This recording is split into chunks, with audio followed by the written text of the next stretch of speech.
பிதாவை நாங்கள் நன்றி செலுத்துகிறோம். இந்த காலை நேரத்தில் தேவ சமூகத்தில் அமர்ந்திருந்த பொழுது ஒரு அருமையான வார்த்தை குறித்து ஆண்டவர் என்னோட கூட பேசினார். ஜெபிக்கிற நாம் தேவனால் தெரிந்து கொள்ளப்பட்டிருக்கிற நம்முடைய எல்லா வழிகளிலும் உண்மையிலேயே நாம் கர்த்தரை அறிந்திருக்கிறோமா என்கிற ஒரு கேள்வியை எனக்கு ஆண்டவர் ஏற்படுத்தி இந்த செய்தியை கொடுத்தாருங்க. என கர்த்தரை நம்பி இருக்கிறோம் என்று சொல்லுகிற நம்முடைய வாழ்க்கையில் அநேக நேரங்களில் அநேக தேவனை அறியாதபடிக்கு இந்த நாட்களில் நம்ம ஜெபித்துக் கொண்டிருக்கிறோம். தேவன் யார் என்று தெரியாமலேயே தேவனை அழைத்து கொண்டிருக்கிறோம் என்பதை நாம் பார்க்க முடிகிறது. அப்படிப்பட்ட ஒரு சிச்சுவேஷனில் கர்த்தர் நமக்கு கற்றுக் கொடுக்கிற ஒரு உன்னதமான சத்தியத்தை இன்றைக்கு நாம் அறிந்து கொள்ளுவோம். என வேதம் ரொம்ப அழகாய் சொல்லுகிறது. ஓசியாவின் புத்தகம் 6ஆம் அதிகாரம் 6ஆம் வசனத்தில் பலிகளை அல்ல இரக்கத்தையும் தகன பலிகளை பார்க்கிலும் தேவனை அறிகிற அறிவையும் நான் விரும்புகிறேன் என்று சொல்லி, உண்மையாகவே நான் விரும்புவது பலியை அல்ல இரக்கத்தையே நான் விரும்புகிறேன், எரிபலிகளை விட கடவுளை அறியும் அறிவையே நான் விரும்புகிறேன் என்று சொல்லி இந்த வார்த்தை குறித்து அடிக்கடி ஆண்டவர் பேசுவாருங்க. ஆனால் இன்னைக்கு காலையில் இந்த செய்திக்காக ஆண்டவர் பேசுகிற காரியம் இதுதான். தேவனை அறிந்து கொள்ளுகிற ஒரு கிருபை நமக்கு தேவையாய் இருக்கிறது. கர்த்தரை அறிகிற அறிவில் வளர்வதுதான் தேவன் விரும்புகிற விருப்பமாயும் இருக்கிறது என ஆண்டவர் தெளிவாய் பேசுகிறார். நான் பலிகளை கேட்கலப்பா, நல்ல கவனி, தகன பலிகளை பார்க்கிலும் பலிகளை பார்க்கிலும் என்ன நீங்க அறிந்து கொள்ளுவதே மேலான காரியமாய் இருக்கிறது.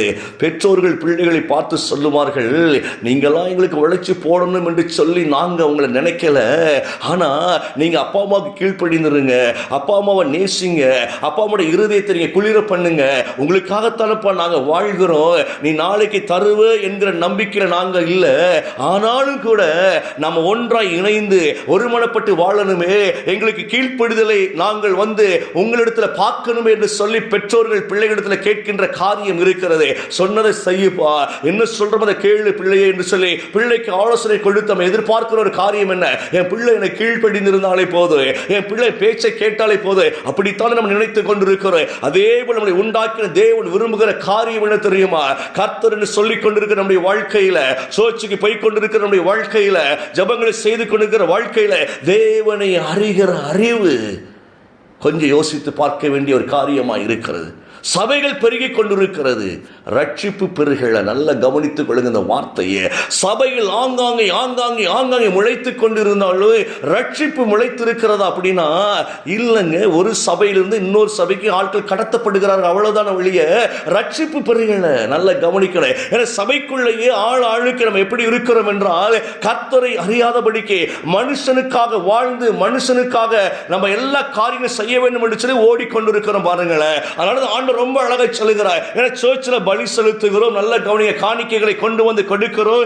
ஆண்டவர் ரொம்ப அழகா சொல்லுகிறார், உன் இருதயத்தை கொஞ்சம் எனக்கு தாப்பா என்று சொல்லி ஆண்டவர் விரும்புகிறார். என்ன அறிந்து கொள்ளுகிற அந்த அனுபவத்தை நீ வாங்கிக்கோ என்று ஆண்டவர் சொல்லுகிறார். ரொம்ப ஒரு ஆழமான சத்தியங்க.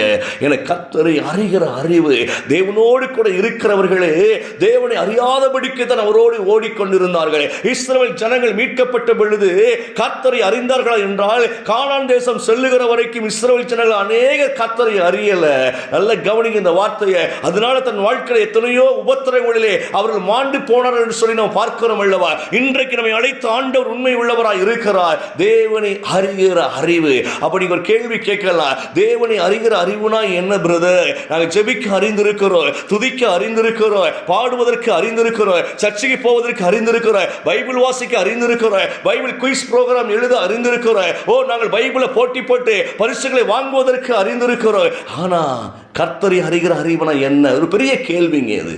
எல்லாம் அறிந்திருக்கிறோம், முறைமைகளை அறிந்திருக்கிறோம், பாரம்பரியங்களை அறிந்திருக்கிறோம், சபை வைராக்கியங்களை அறிந்திருக்கிறோம், சபைக்காக வாழ வேண்டும் என்கிற அதெல்லாம் நம்ம அறிந்திருக்கிறோம். ஆனா பவுல் ரொம்ப எழுதுகிறார், நான் யூத மார்க்கத்தில் இருந்த பொழுது யூதன் தான் அவர் சொல்லுகிறார், நான் பக்தி வைராக்கியம் உள்ளவனாய் இருந்தேன், எல்லாவற்றிலும் கிறிஸ்துவின் திருச்சபை துன்புறுத்தினவன் நான். இன்றைக்கோ கிறிஸ்துவை அறிகிற அறிவின் மேன்மைக்காக என் படிப்பு குப்பை, என் பணம் குப்பை, என் வாழ்க்கை குப்பை, கமாலின் பாதத்தில் அமர்ந்திருந்த எல்லா விதமான படிப்பை குப்பை என்று கருதுகிறேன் என்றால் பாருங்களேன், எவ்வளவு பெரிய வார்த்தை. அவர் பெரிய ஒரு ஸ்காலருங்க, அவர் பயங்கரமான ஸ்காலர் பவுல். ஆனால் கிறிஸ்துவை அறிந்த பிற்பாடு தான் ஒன்று தெரிஞ்சது, இதுவரைக்கும் நம்ம ஐயோ தப்பு அல்லவா பண்ணி இருக்கிறோம், பாரம்பரியத்துக்காக வைராக்கியம் பாராட்டினவர் அவர். கொலைகாரனாக இருந்தவர். நல்ல கவனிங்க, அந்த பவுலுடைய வாழ்க்கையில் கிறிஸ்துவின் திருச்சபை துன்புறுத்தினவர்கள். நம்ம தேவனை அறிந்தோம் அப்படின்னா கிறிஸ்துவை துன்புறுத்த மாட்டோம். நல்ல கவனிங்களேன். அப்ப கிறிஸ்துவை துன்புறுத்த மாட்டோம்னு நம்ம கேட்கலாம், இது வரைக்கும் நான் யாரையா துன்புறுத்தி இருக்கிறேன்? ஒருத்தரையும் துன்புறுத்தலையே, என் வழியில தான் நான் போய்கொண்டு இருக்கிறேன். ஏசப்பா சொல்லுகிறாங்க, நான் அந்நியனா இருந்தேன், உபசரிக்க வரவில்லை ஐயா, ஆடையின்றி இருந்தேன், எனக்கு ஆடை கொடுக்க வரவில்லையே. அப்படி பல காரியத்தை ஆண்டவர் பேசுறாரு பாருங்களேன். சிறைப்பட்டிருந்தேன், ஒருவரை விசாரி வரவில்லையே, உணவின்றி இருந்த உணவு கொடுக்க ஒருவர் வரவில்லை என்று இந்த ஏழை எளியவர்களுக்கு நீங்கள் செய்கின்ற காரியங்கள் எல்லாம் எனக்கே செய்கிறது அல்லவோ என்று பல காரியங்களை கர்த்தர் நம்மை வெளிப்படுத்துகிறாருங்க.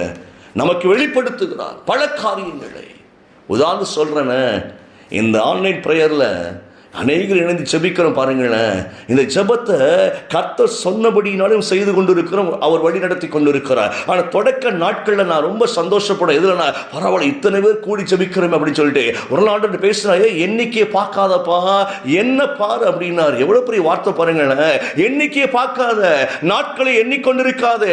ஓ, நீ ஆட்களை எண்ணிக்கொண்டிருக்கிறாரு, இன்னைக்கு இத்தனை பேர் வந்தார்கள் எண்ணிக்கொண்டிருக்க, எண்ணிக்கையை பார்க்காமல் என்ன பாரு அப்படின்னாரு பாருங்களேன். செவுட்டு அடிச்ச மாதிரி இருந்துச்சு. யோசித்து பாருங்க, நம்ம நிறைய நேரங்களில் உலக காரியத்தில் நம்முடைய பெருமையாய் சில விஷயங்களை யோசித்துக் கொண்டிருக்கிற பாருங்களேன். ஆனால் கர்த்தரை பார்க்கிறவர்கள் இலக்கை நோக்கி தைரியமாய் ஓடிக்கொண்டிருப்பாங்க. நமக்கு எப்போ பிரச்சனை வரும் அப்படின்னா, எப்போ மேட்டிமை வரும் அப்படின்னா, உலகத்தில் நான் ஒரு தனிப்பட்ட பிறவி என்பதை நாம நினைக்க நினைக்க நினைக்க, ஓ பரவாயில்லையே, நம்ம எல்லாரோட மேல், எல்லாரோட நல்லா பண்ணிக்கிட்டு இருக்கிறோம் அப்படின்னு நினைச்சாலே கர்த்தர் அறியலை அப்படின்னு அர்த்தம். எனக்கு ஆண்டு கற்றுக் கொடுத்தாருங்க. அப்போ என்ன அர்த்தம்? கர்த்தருடைய பார்வையில் கர்த்தர் கொடுத்ததை கர்த்தருக்காக செய்து கொண்டு இருக்க வேண்டும். ஏன்னா துதியும் கனமும் மகிமையும் அவருக்குரியதாக இருக்கிறது. கர்த்தர் நம்மளை கனம் பண்ணுவது உண்மைதான், மகிமைப்படுத்துவது உண்மைதான். ஆனா மகிமை நம்ம எடுத்துக்கொள்ளக்கூடாது, பெருமையை நம்ம எடுத்துக்கொள்ளக்கூடாது, நம்ம அதை வைத்து கேம் விளாடக்கூடாது. இந்த உலகம் முழுக்க முழுக்க நீங்க அதை வைத்து கேம் விளாடி கொண்டிருக்கிறதுங்க. யார் பெரியவர்கள் தேவனை அறிஞ்சிட்டு அப்படின்னம்னா, நீங்க எந்த இடத்துக்குள்ள போனாலும், நீங்க அவமானப்படுத்தப்பட்டாலும் கூட அந்த இடத்துல சந்தோஷமாய் கர்த்தரை மகிமைப்படுத்தி அமைதியாய் நீங்க வெளியே வருவீங்க. இதுதான் கர்த்தரை அறிகிற அறிவு. ஏன்னா சவுல் ராஜாவாக தெரிந்து கொள்ளப்பட்ட பொழுது ஜனங்கள் கேலி செய்தார்கள். பேலியாளின் மக்கள் அவருக்கு எதிர்த்து நின்ற பொழுது, காணிக்கை கொண்டு வராமல் இருந்த பொழுது கவலைப்படல, காதுகளை அடைத்து வைத்திருந்தார். கர்த்தரை அறிகிறவர்கள் தீமைக்கு காதுகளை அடைத்து வைத்திருப்பார்கள், பெருமைக்கு காதுகளை அடைத்து வைத்திருப்பார்கள், ஒன்றுக்கு கவலைப்படாதபடி தேவனையே மகிழ்ச்சியோடு ஆராதித்துக் கொண்டிருப்பார்கள். இது ஒரு பெரிய சத்தியங்க. ரொம்ப ஆழமை உள்ள போய் பார்க்க பார்க்க பார்க்க நம்ம புரியும், ஐயோ நம்ம எவ்வளவு பின்தங்கி இருக்கிறோம், ஏன் ஈஸியா கோபம் வருது, ஏன் டக்குன்னு எரிச்சல் வருகிறது அப்படின்னா, இன்னும் தேவனை அறியாமல் அண்டிக் கொள்ளாமல் இருக்கிறபடினால டக்குன்னு எமோஷன் ஆயிருந்தோம் பாருங்களேன். கொஞ்சம் யோசிங்க. நம்ம ரொம்ப முக்கியமாய் தேவனோடு உறவாடி கொண்டே இருக்கணும். தேவன் உறவாட உலகத்தின் தேவைகள் எல்லாம் நமக்கு ஒரு அற்பமாக தெரியுங்களோ, ஒரு மேட்ரே இல்லைப்பா, தன்னால் வந்து சேர்ந்துருப்பா, இதுக்காக போராடணும், இதுக்காக சண்டை போடணும், இதெல்லாம் சப்ப மேட்ருன்னு இந்த உலகத்தை தேவன் நமக்கு காண்பித்து கொடுப்பதை பார்க்க முடியும். ஸோ சகலமும் அவரால் நமக்கு உண்டாயிருக்கிறபடினாலே அவரை அறிந்து கொள்ளுவோம், அவரோடு இணைந்து கொள்ளுவோம். கர்த்தருடைய அன்பு நம்மளை மூடட்டும் இயேசுவின் நாமத்தினால. நீங்க கவலைப்படாதீங்க, அவரை அறிந்து கொள்ளுங்க. குடும்பம் ஆசீர்வாதமாய் சமாதானமாய் இருக்கு, அவரை அறிந்து கொள்ளுங்க. ஜெயிக்க பலன் உண்டாக அவரை அறிந்து கொள்ளுங்க. இந்த உலகத்தில் சகல ஆசீர்வாதங்களை நம்மை மூடிக்கொள்ளும். கண்களை மூடுவோமா? பிதாவை நன்றியோடு நாங்கள் உம்மை துதிக்கிறோம், ஸ்தோத்தரிக்கிறோம். ஆண்டவரே இயேசுவின் நாமத்துடைய கரத்திலே ஒப்புக்கொடுக்கிறோம். கர்த்தரின் ஆவியானவரே, உம்மை அறிகிற அறிவின் மேன்மைக்காய் ஆண்டவரே, இந்த உலகத்தில் எல்லாற்றையும் குப்பையாய் கருதுபடியாய் எங்கள் கர்த்தரை கிருபை பாராட்டுவீராக. இயேசுவின் நாமத்தில் தேவ சமாதான சந்தோஷங்களை மூடிக்கொள்ளட்டும். இயேசுவின் நாமத்தினாலே இன்றைக்கு இணைந்திருக்கிற ஒவ்வொரு பிள்ளைகளை நான் ஆசீர்வதிக்கிறேன். ஆண்டவரே பெரிய காரியங்களை செய்வீராக. தெய்வத்தின் ஆறுதலும் அடைக்கலமும் ஆசீர்வாதங்களை பிள்ளைகளை எல்லாவற்றிலும் நிரம்பி வழியட்டுவே. இயேசுவின் நாமத்தில் பிள்ளைகளை ஒப்புக்கொண்டிருக்கிறேன் நல்ல பிதாவே. ஆமென், ஆமென்.